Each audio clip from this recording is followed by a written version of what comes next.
In January of 1776, George Washington sent General Charles Lee to Manhattan to scope out the island and develop a plan of defense for the island against the British. Also in January 1776, Thomas Paine published Common Sense. I am standing in front of the Valentine Varian House in the Bronx. This is just south of Gun Hill Road, not far from Montefiore Hospital. In August of 1775, the Sons of Liberty transported 21 9-pound cannons from the Battery in Lower New York up to this neighborhood in the Bronx. Now, this was a very strategic area in the Bronx. It's not far from Kingsbridge, which was the major thoroughfare that people would take from Manhattan up until Westchester. These cannons are what gave Gun Hill Road its name. They were placed here in defense of this very strategic location. Now, they stood here on guard up until January of 1776. One night that month, these cannons were spiked with rat tail files.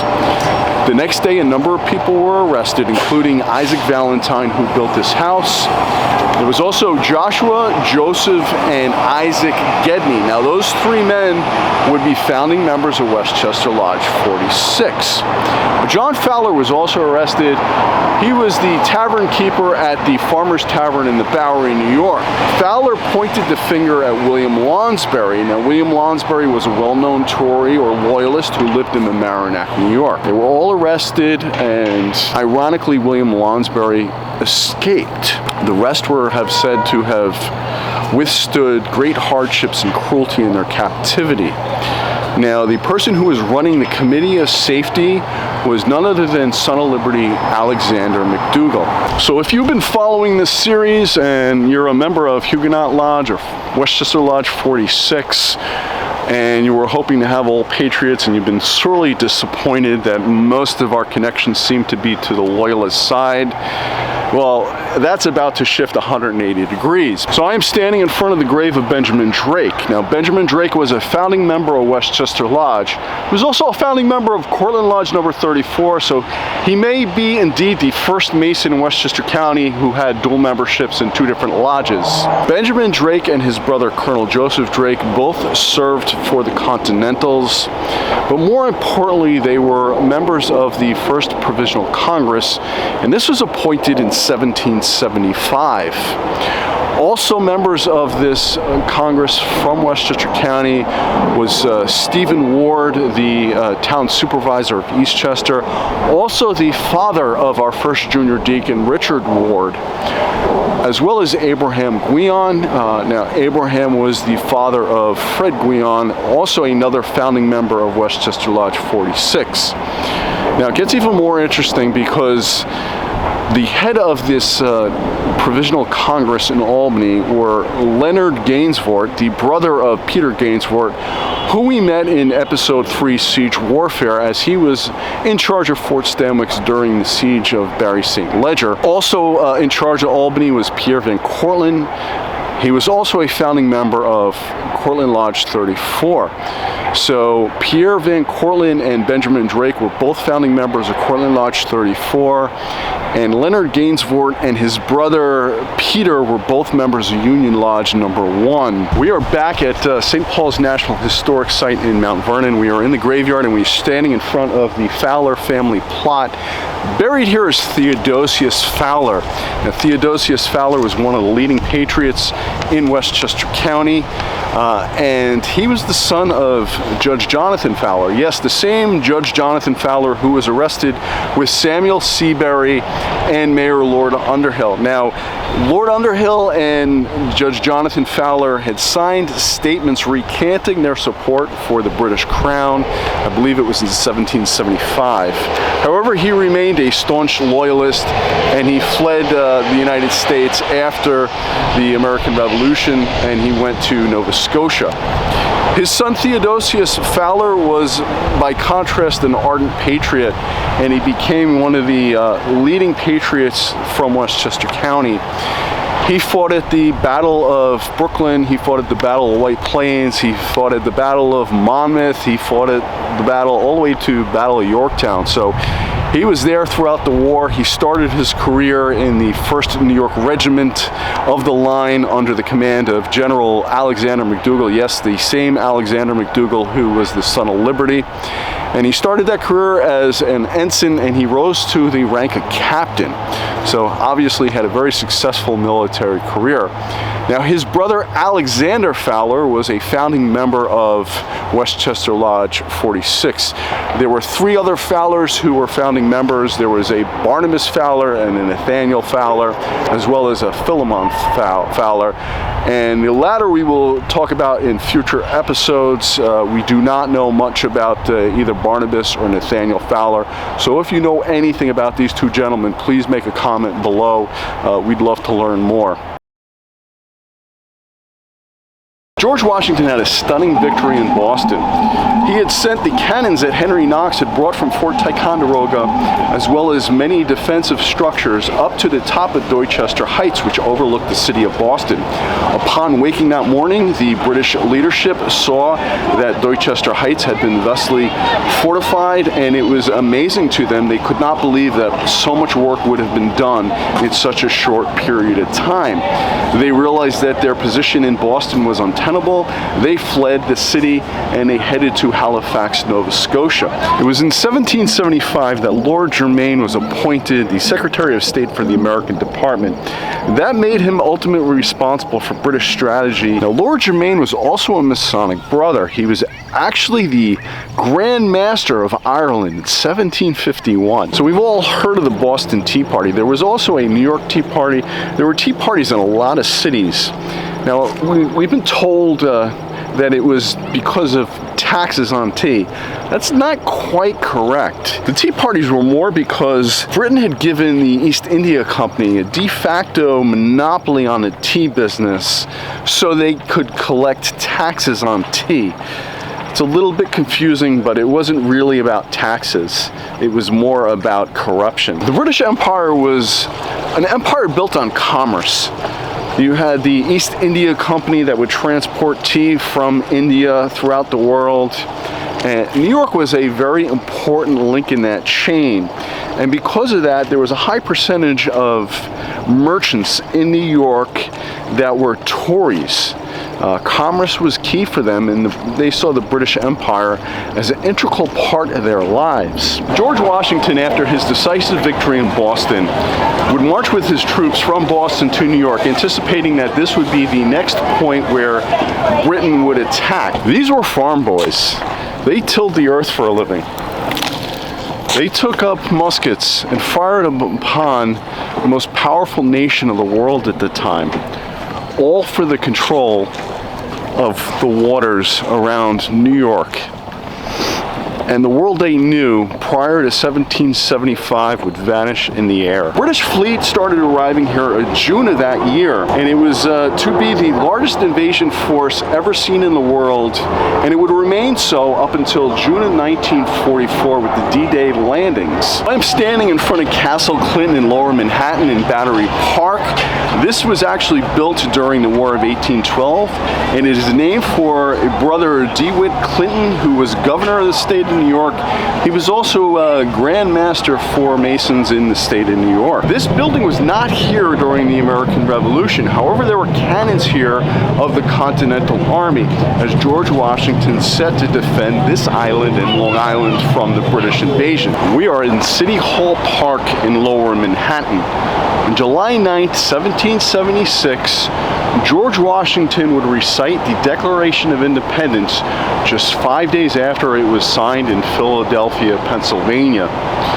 Now, the patriotic fervor in the colonies had reached a fever pitch at this point. The crowd got very excited and they marched from here down Broadway down to Bowling Green Park. I am standing in Bowling Green Park. This is directly across from 1 Broadway. Now, General George Washington made 1 Broadway his headquarters.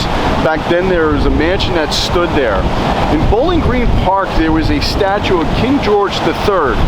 Now this was erected after the repeal of the Stamp Act, and it was Oliver Delancey's uncle, James Delancey, who had been Lieutenant Governor of the state of New York, who financed the transportation of that statue here. They tore down the statue. They broke the statue into pieces, and they melted it down to make musket balls. Now the fence that surrounds this park is the fence that surrounded that statue. It remains standing to this day. However, on that day, there were crowns that had peaked on the points of this fence, and they were cut down as well in total rebellion of King George III. So on July 11th, 1776, the Provincial Congress that our founding member Benjamin Drake was a part of met in White Plains, New York, and they decided that day to join the other 12 colonies and declare their independence from Great Britain. The Declaration of Independence was read out loud in White Plains that day. Now on July 12th, 1776, a day after the Declaration of Independence was read in White Plains, the Howe brothers decided that they wanted to test the defenses of the Continental forces along the Hudson River. Now, General Rufus Putnam had created several forts along the Hudson. Just north of here was Fort Independence. South of here, where George Washington Bridge stands today, was Fort Washington and Fort Lee, and that is where those names come from. Now, unfortunately for General Rufus Putnam, he lacked a number of artillery pieces or a trained artilleryman to man them to be effective against the British Navy, which was the most powerful navy in the world at that time. Now, Rufus Putnam would go on to become a Master Mason in 1779.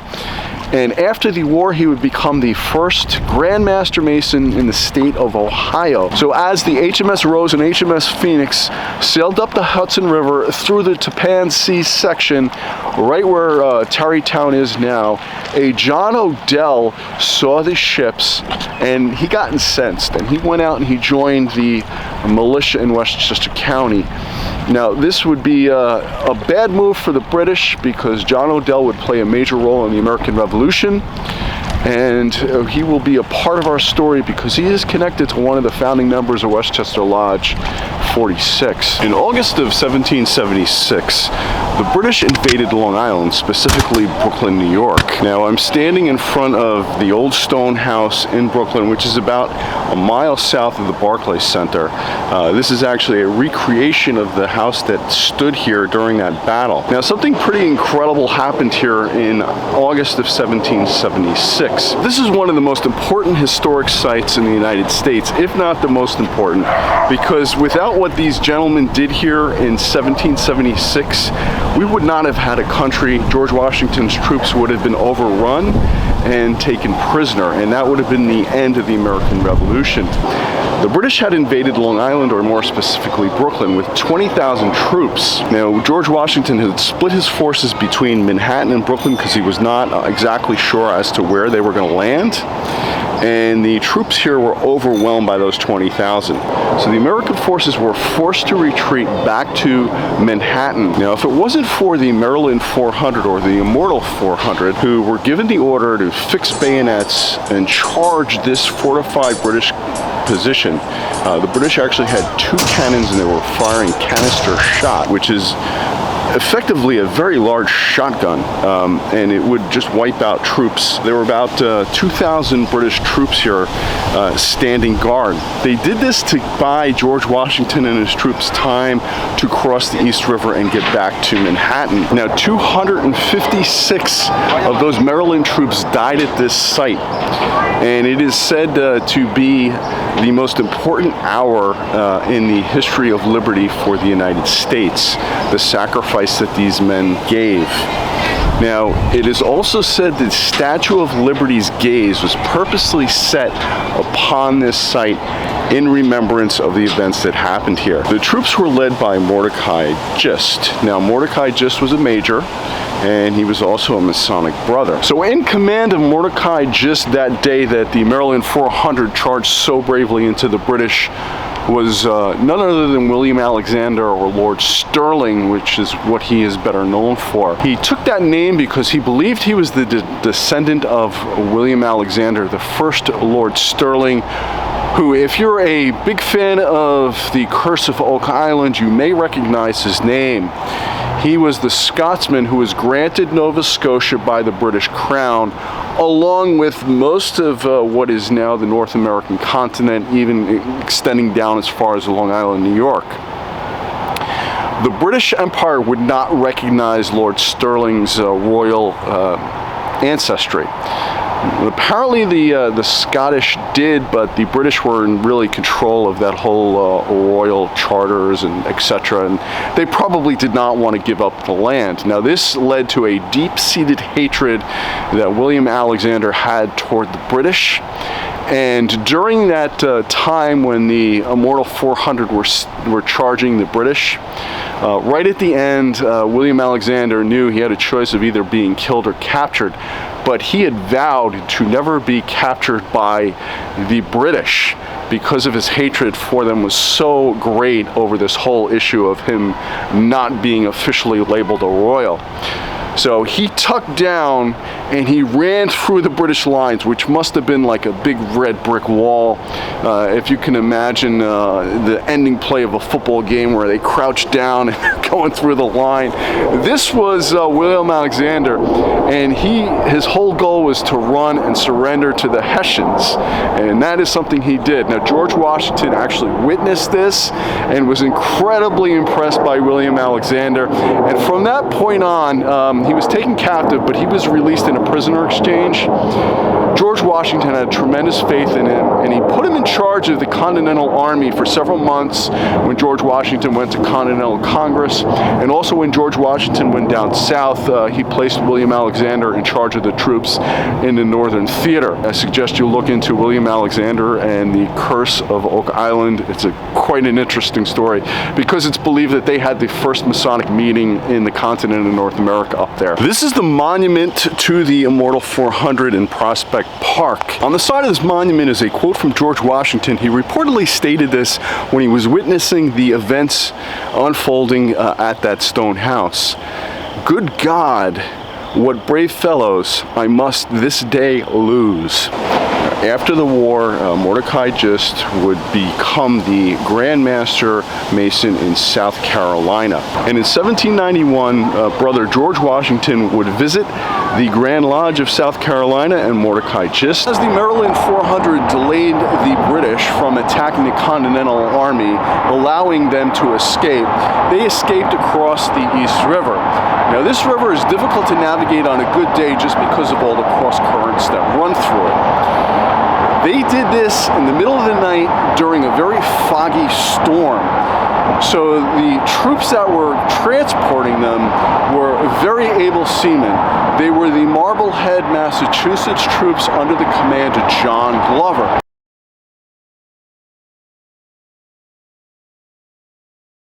Now this unit would play a very pivotal role at the Battle of Pell's Point, and they would also be the exact troops that crossed the Delaware River navigating for George Washington a little later in the year. On September 15th of 1776, British warships came up the East River and they settled off here and they landed troops. They kept firing volleys of cannons from the ships, and apparently this whole area was just covered in a fog of smoke. The gentlemen who were defending the territory here were under the command of William Douglas, and they were a regiment from Connecticut.